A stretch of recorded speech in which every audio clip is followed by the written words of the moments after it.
For the repair of the Korval E&P-01 controller, the following procedures were necessary: replacement of various electronic components and general cleanup of the unit. For testing, we have a volt AC power supply, a potentiometer and a multimeter to measure the milliamp output. As we near the set point by manipulating the input signal with a potentiometer, the milliamp output can be seen on the multimeter screen, and it's 4 milliamps.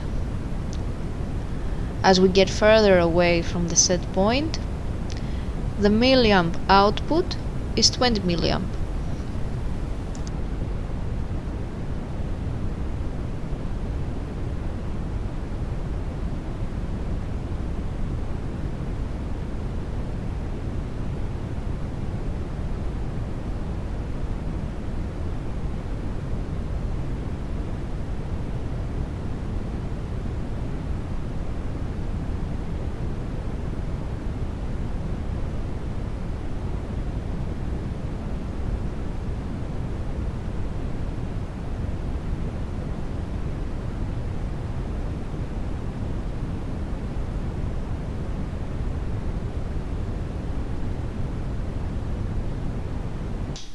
It is now clear that the controller is working successfully and is ready to be delivered to the customer.